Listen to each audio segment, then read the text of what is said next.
नमस्कार दोस्तों, मैं हूं शिवांश और स्वागत करता हूं आपका सभी का शिवांश लीगल के अंदर। आज का हमारा टॉपिक ये कोटेशन है, तो इसके बारे में हम पढ़ेंगे इस वीडियो में।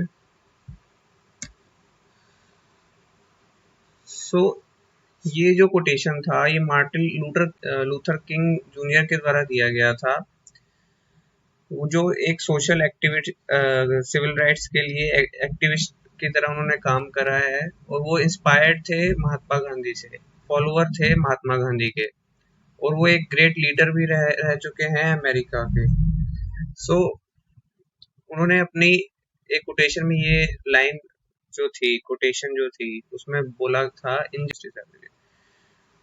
बात यह है कि ह्यूमन राइट्स की है। ह्यूमन राइट्स को लेकर हमारी फाइट्स जो थी ह्यूमंस की वो 1000 इयर्स पुरानी है, और उसके लिए काफी सारी चार्टर्स आए और काफी डॉक्यूमेंट्स, रेजोल्यूशन और बिल्स आए जिसमें ह्यूमंस को लेके जो है बात करी गई।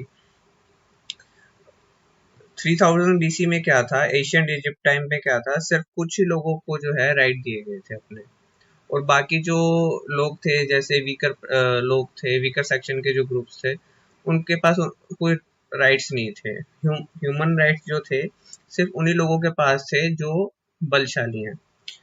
और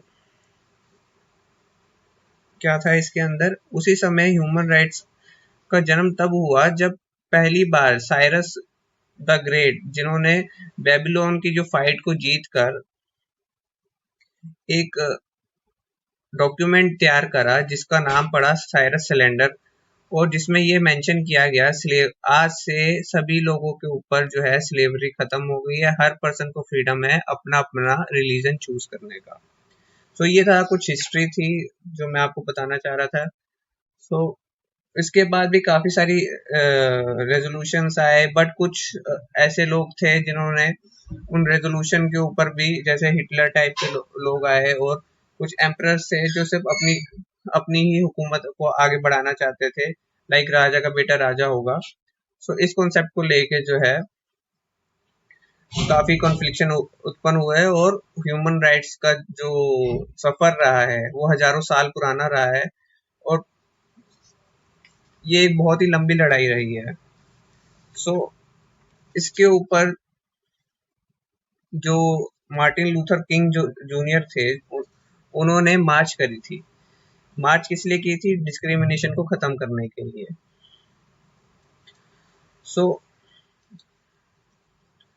जो अब इन्होंने मार्च उन राइट्स के लिए की थी जो दशकों से यूएन द्वारा गारंटी दे दी गई थी, लेकिन फिर भी उन्होंने मार्च की थी उनको इम्प्लीमेंट करवाने के लिए। उन्होंने ये कोट इसलिए दिया था कि पूरे विश्व के न्याय के लिए ये खतरा बन सकता है। अन्याय किसी एक पर्टिकुलर जगह पे अगर अन्याय हो रहा है तो वो पूरे विश्व के न्याय के लिए खतरा बन सकता है। आज के दौर में ये टॉपिक बहुत ही रेलिवेंस रखता है। आज भी इंडिया और अदर कंट्रीज बहुत सी समस्याओं से जूझ रहे हैं।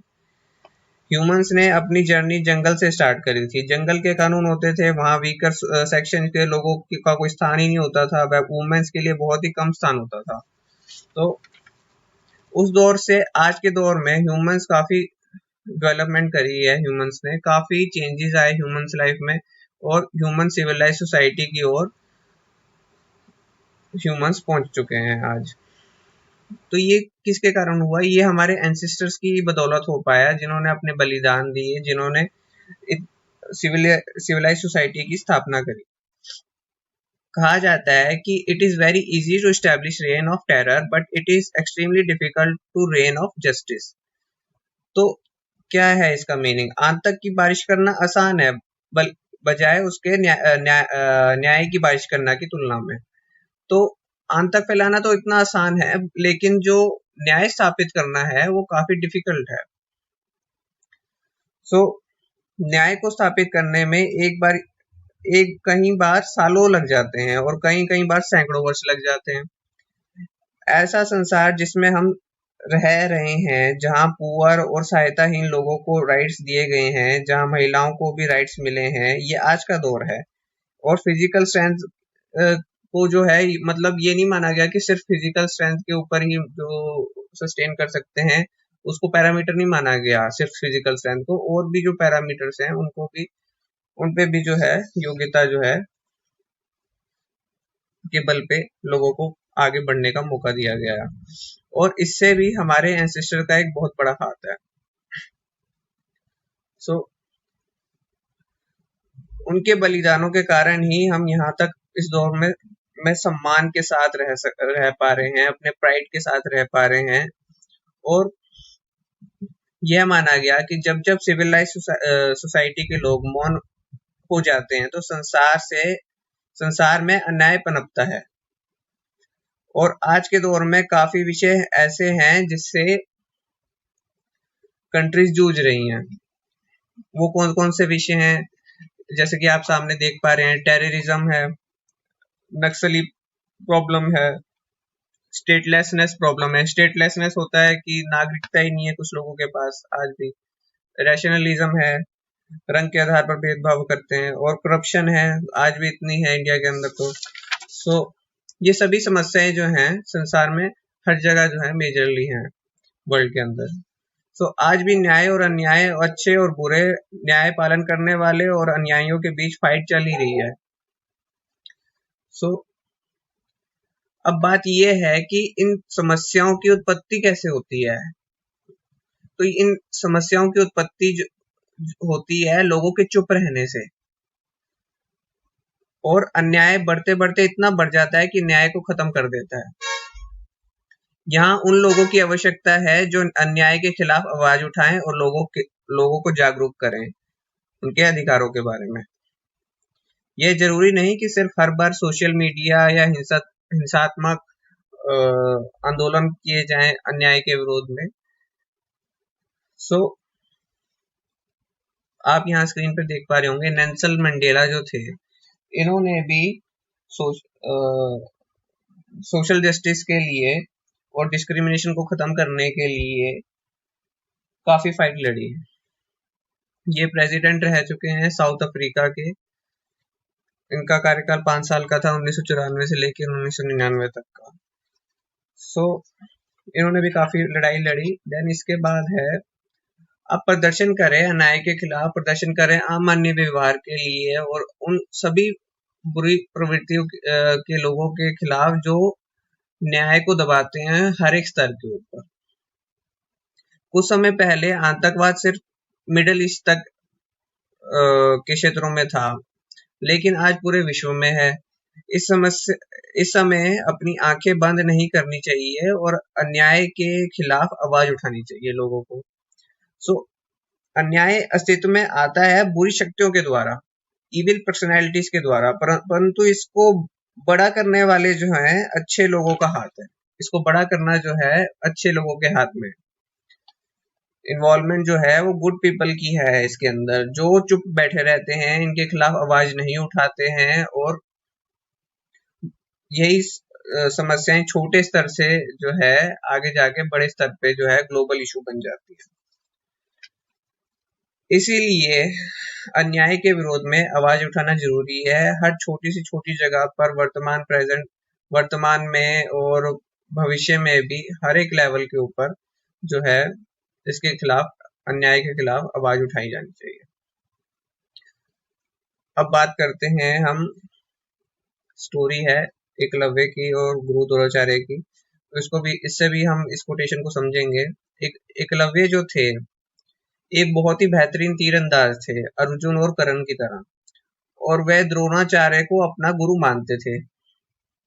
एक दिन द्रोणाचार्य ने एकलव्य को अभ्यास करते हुए देखा तो उन्होंने एकलव्य से उसका गुरु दक्षिणा में अंगूठा मांग लिया।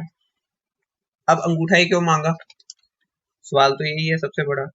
क्योंकि गुरु द्रोणाचार्य चाहते थे कि सिर्फ अर्जुन ही जो है राजा बने आगे जाके, ना कि कोई और। इस कॉन्सेप्ट में विश्वास दिलाना चाहते थे कि सिर्फ राजा का बेटा ही जो है राजा बनेगा, कोई और नहीं बन सकता। इसलिए उसका अंगूठा कटवा दिया ताकि वो तीर चलाने में, तीरंदाजी में सक्षम ना रहे।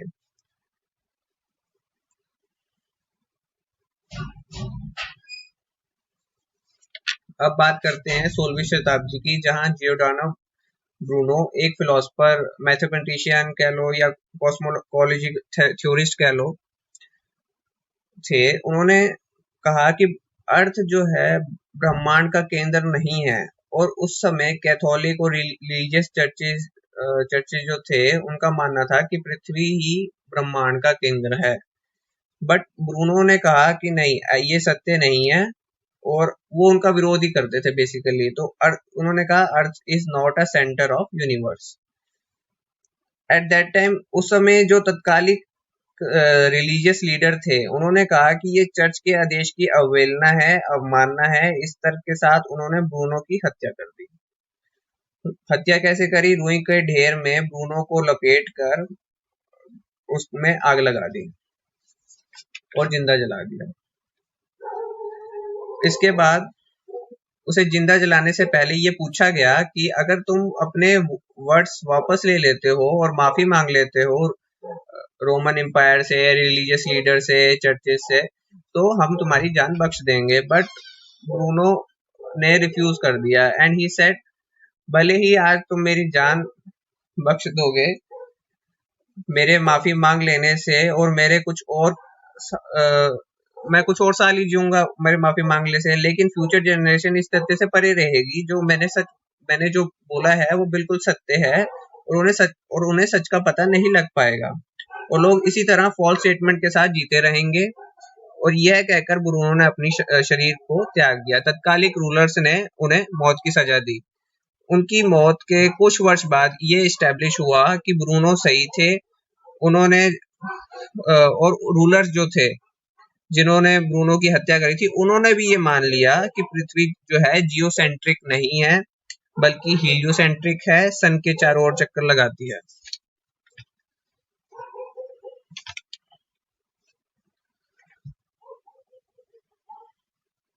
बाय दिस अप्रोच, तो बस वही है कि लास्ट में जो मैंने आपको बात बताई कि इसी अप्रोच के साथ उसने जो है अपना जो है शरीर त्याग दिया था। और जो सच्चाई थी वो यही थी कि अर्थ जो है वो जियोसेंट्रिक नहीं है, बल्कि हीलियोसेंट्रिक है, सन के चारों ओर चक्कर लगाती हैं।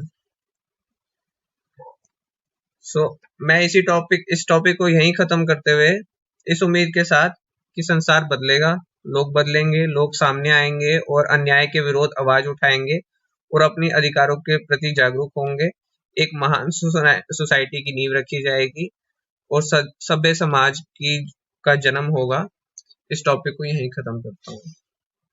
धन्यवाद दोस्तों, टाइम देने के लिए और वीडियो देखने के लिए बहुत बहुत धन्यवाद।